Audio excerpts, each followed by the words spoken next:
Olá, meu querido, tudo bem? Tudo em paz? Graças ao nosso eterno Criador. Meus queridos, uma das coisas mais interessantes que eu acho dentro do sistema religioso, o sistema evangélico, não é? Uma das coisas que eu mais admiro neles é as partes da Bíblia que interessa para o crente, que interessa para o membro de igreja, eles não ensinam de jeito nenhum. Por quê? Porque se eles ensinassem as partes principais da Bíblia para os seus membros, isso se tornaria o quê? Se tornaria uma carta de alforria para o povo, ou seja, o povo estaria se libertando de tudo aquilo que eles foram enganados ao longo dos anos.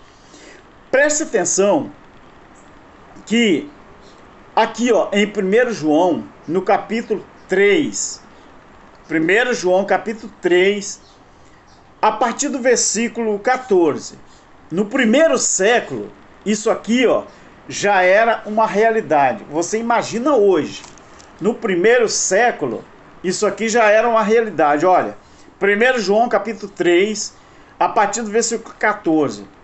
Você tem que prestar atenção, porque senão o sistema ele vai continuar te enganando até onde puder, enquanto eles puderem.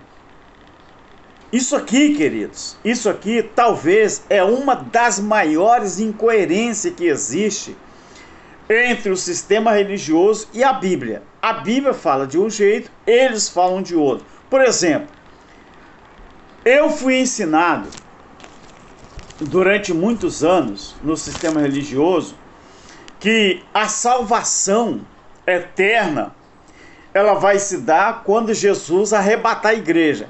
A Bíblia ensina isso? Não. A Bíblia não ensina isso. O que a Bíblia ensina sobre vida eterna? A Bíblia ensina que a vida eterna você vai viver no céu? Não. A Bíblia ensina que a vida eterna você vive ela aqui. Ah, Alberto, mas aonde está escrito? Beleza, eu vou te mostrar. Abre sua Bíblia em 1 João, no capítulo 3, tá bom? Capítulo 3, a partir do versículo 14. Observe isso aqui, queridos. Olha, fala assim, no primeiro século. E isso aqui está inserido num contexto que vai falar sobre os filhos de Deus. Porque nós sabemos que tem dois tipos de filhos, né? Os filhos de Deus no espírito e os filhos da ira, né? Aqueles que a sepultura vai fazer o que com eles? A sepultura vai reter quando eles morreram, até que a terra vai comer tudo, né? Vira o verme, até o verme ele é consumido ali na terra, né? Imagina o corpo humano. E é tão interessante que 3 dias após você jogar alguém na sepultura, sepultar, o bicho já está comendo, não é? E é rapidinho. Então a terra, ela tem o seu próprio verme, ela tem o seu próprio bicho. Presta atenção, queridos. 1 João 3, versículo 14, a partir do 14, para você não dizer que nós falamos coisas da nossa imaginação ou interpretamos conforme a nossa imaginação. Mas isso não é verdade. Isso é mentira. Não é? Presta atenção. O João, ele registrou isso aqui no primeiro século. Olha o que ele registrou. Meus irmãos, versículo 13. Não vos admireis se o mundo odeia vocês, ou se o mundo vos odeia. Ele poderia dizer se o mundo nos odeia, né? Ficava mais interessante, ficava mais completo, porque ele se incluiria, né? Mas aqui foi registrado vos odeia. Agora ele usa a primeira pessoa. Nós sabemos que já passamos da morte para a vida, porque amamos os nossos irmãos. Quem não ama o irmão permanece na morte. Que morte que ele está falando aqui? Era a morte física ou era a morte espiritual? A morte espiritual. Mas quem está morto espiritualmente Essa certeza só chega quando? Quando a pessoa volta para a sepultura, volta para a terra, na verdade. Ninguém volta para a sepultura, não é nenhum filme de ficção. A pessoa volta para o pó, do jeito que diz Eclesiastes 12:7. Não volta para a sepultura, eu não nasci da sepultura, eu vim da terra. Então, ele disse assim, ó, nós sabemos que já passamos da morte para a vida, porque amamos os irmãos. Quem não ama, permanece na morte. Agora a charada, para você matar a charada, você tem que ler o versículo 15. Todo aquele que odeia o seu irmão, ele é homicida. É o homicida espiritual. Não é? Não precisa matar fisicamente, mas tem gente que mata o outro todo dia, espiritualmente falando. Então, e vocês sabem que nenhum homicida tem a vida eterna permanente em si. Misericórdia. Imagina esses crentes, esses líderes religiosos que estão matando o seu próximo com palavras, matando o seu próximo usando a Bíblia, matando o seu próximo no conhecimento, matando o seu próximo no entendimento. Aí João escreve: todo aquele que odeia seu irmão é homicida. E vocês bem sabem que nenhum homicida tem a vida eterna permanente em si. Ou seja, o que é a vida eterna? Como que você vai amar alguém vivendo no céu? Do jeito que ensina a religião. Afinal de contas, os nossos semelhantes é para ser amado aqui ou no céu. Então, se você não amar o seu irmão aqui, você não tem vida eterna. Mas os pastores ensinam que a vida eterna, você tem que sair daqui e ir para o céu. Mas a Bíblia está dizendo isso? Não. A Bíblia está dizendo que todo aquele que odeia seu irmão, ele é homicida e vocês bem sabem que nenhum homicida tem a vida eterna permanente em si. Ou seja, ninguém que mata o seu próximo, ninguém que mata o seu irmão com palavras, com gestos, com atitudes, não é, com desdém, ele pode ter certeza da salvação. Essa aqui é a salvação eterna.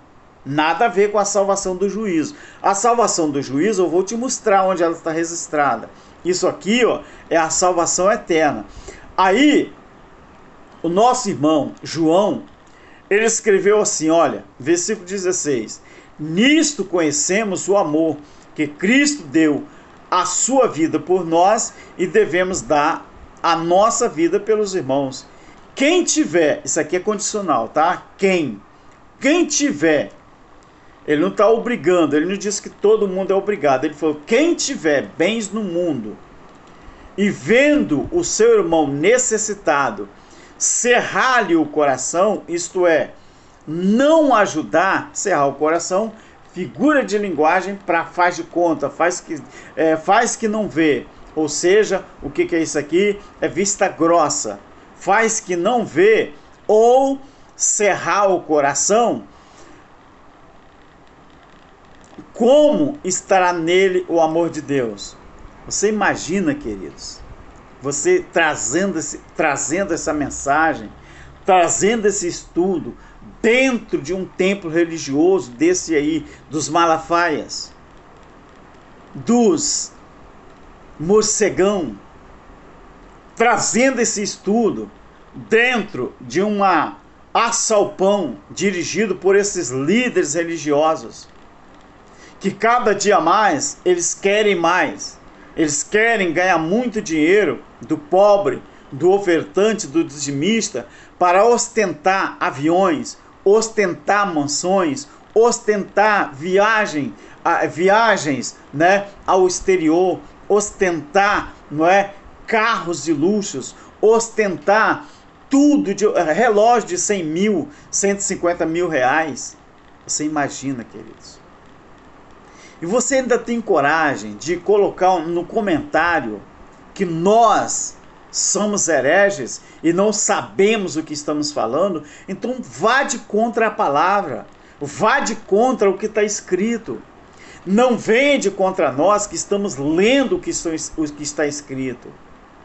O Evangelho Eterno, uma das qualidades, porque são várias, uma das qualidades do Evangelho Eterno é que você lê e você entende o que você lê. Diferente da religião, diferente desses alçapões, que você vai lá passar 1h30, mas o pregador, ele lê um versículo e prega Moisés. Ele lê um versículo e prega o Velho Testamento, justamente para você não entender em que época que nós estamos vivendo e por que já vivemos a era do Evangelho Eterno. Eles não querem que você saiba disso. Agora preste atenção que a vida eterna, você só tem ela mediante amar o seu semelhante. Mas a vida eterna você não vive ela no céu, você vive ela na terra. Que quem vai para o céu, quem volta para a eternidade, não é você. Você se enganou ou alguém enganou você. Quem volta para a eternidade não é Alberto, não é João, não é Pedro, não é Paulo.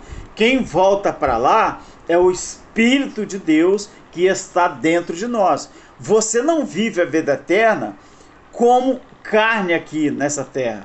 Você não vive a vida eterna, não é como se você fosse um zumbi. Você vive a vida eterna no momento que o Espírito de Deus que está dentro de você te mostra as diretrizes do que é ser um filho de Deus aqui na terra.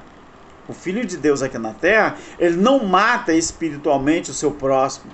O filho de Deus aqui na terra, ele não vê o seu próximo em necessidade e vira as costas.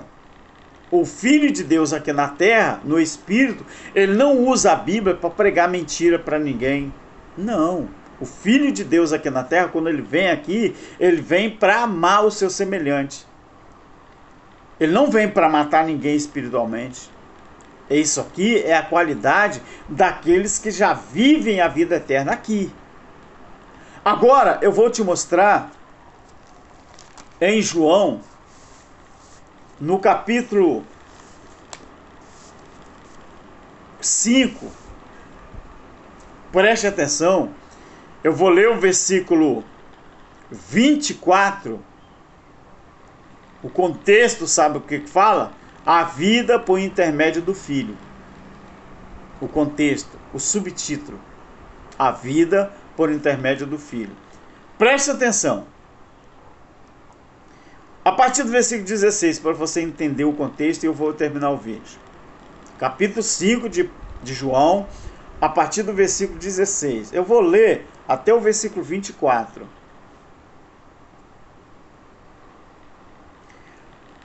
Assim, vírgula, porque Jesus fazia estas coisas no sábado, os judeus o perseguiram. Jesus lhes disse: meu Pai trabalha até agora e eu trabalho também. Ou seja, o Espírito de Deus que estava em Jesus de Nazaré, que era o próprio Deus, mostrava qual era o papel dele na terra. Por isso ele diz: meu Pai trabalha até agora. Mas ele estava falando do Espírito do Pai que estava no Filho. Porque o Filho era o próprio Pai, só que na manifestação de Filho.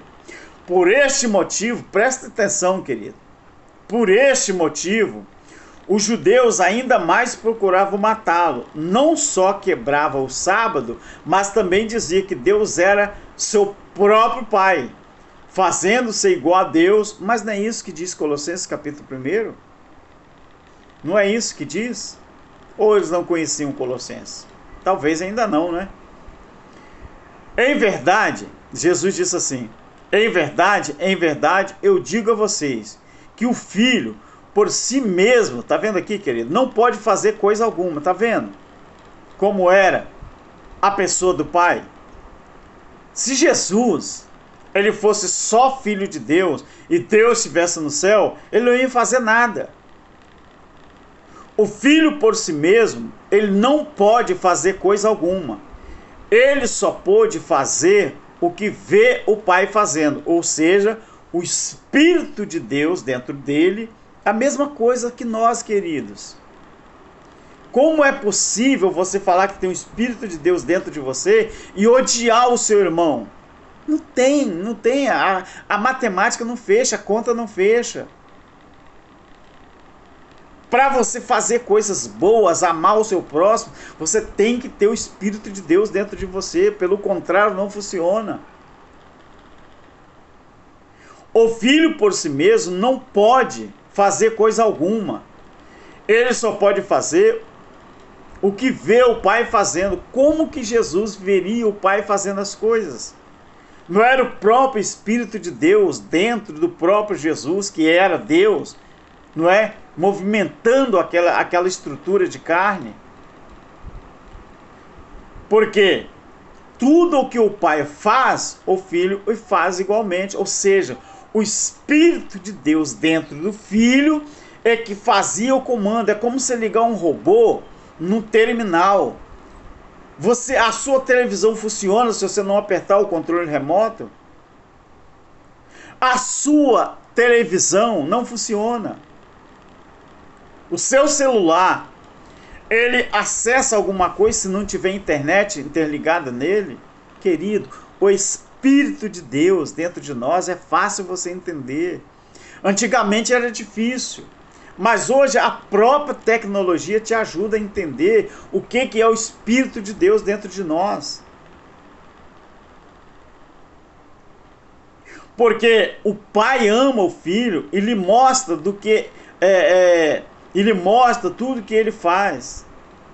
Ele mostrará maiores obras do que esta, para que vos maravilheis.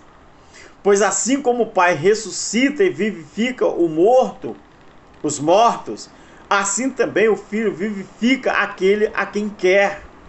Olha a condicional, a quem quer. Você acha que é todos que entendem a Bíblia? Você acha que é todos que vão abandonar os alçapões? Negativo. É só quem ele quer. Aí ele faz assim, ó. Ele fala isso aqui, ó. O Pai a ninguém julga, mas deu ao Filho todo o juízo. Como que o Espírito de Deus iria julgar alguém? O Pai a ninguém julga, o Espírito, mas ao Filho todo o juízo. E aí? Não foi Jesus que falou que ele veio trazer juízo, o espada? Ele veio colocar o filho contra o pai contra a mãe contra o filho. Não foi isso? Isso não é juízo? Mas o juízo, quem veio apregoar não foi o Filho, o próprio Deus em manifestação do Filho? O Verbo não se fez carne e habitou entre os homens? Não é isso que a Bíblia diz? Para que todos honrem o Filho como honrem o Pai. Quem não honra o Filho, não honra o Pai que o enviou. Ou seja, os dois estão interligados. É a capa, Jesus de Nazaré, e o Espírito, o Deus, Criador de todas as coisas, que estava ali inserido no Filho. Então, veja bem, para que todos honrem o Filho como honra o Pai. Quem não honra o Filho, não honra o Pai que o enviou. Agora olha só o versículo 24. Para que todos honrem o Filho como honrem o Pai. Eu li o 23. O 24. Em verdade, eu digo a vocês que quem ouve a minha palavra e crê naquele que me enviou, ou seja, nas duas manifestações, no Espírito e no Jesus de Nazaré, o Jesus carne, quem ouve a minha palavra e crê naquele que me enviou, tem. Isso aqui é imperativo, é um verbo imperativo. Tem a vida eterna. Não vai ter e nem tem que se esforçar. Tem a vida eterna e não entrará em condenação, mas passou da morte para a vida. Queridos, você está esperando o que dentro da religião? Você está esperando ouvir o que do seu líder? Você vai esperar que ele leia isso aqui para você? Que a única condição para ter a vida eterna e não entrar em condenação lá no juízo era isso aqui, ó. Era quem ouve a minha palavra e crer naquele que me enviou, tem a vida eterna. Tá vendo, querido? Mas quando você parte para dentro da religião, eles dizem o que para você? Você tem que ter uma religião, uma denominação, frequentar um templo, ter um cartão de membro no bolso, ter um cartão de dízimo no bolso, ter um pastor como seu guarda-protetor, não é? E você ainda tem que dizimar dinheiro para o pastor. Você está vendo? Por que o Evangelho Eterno é diferenciado? Você viu o que o Evangelho Eterno faz com o entendimento, com o conhecimento? Você foi enganado, tá bom? Deus te abençoe e saia das masmorras, né? E abandone isso o mais rápido possível. Tchau.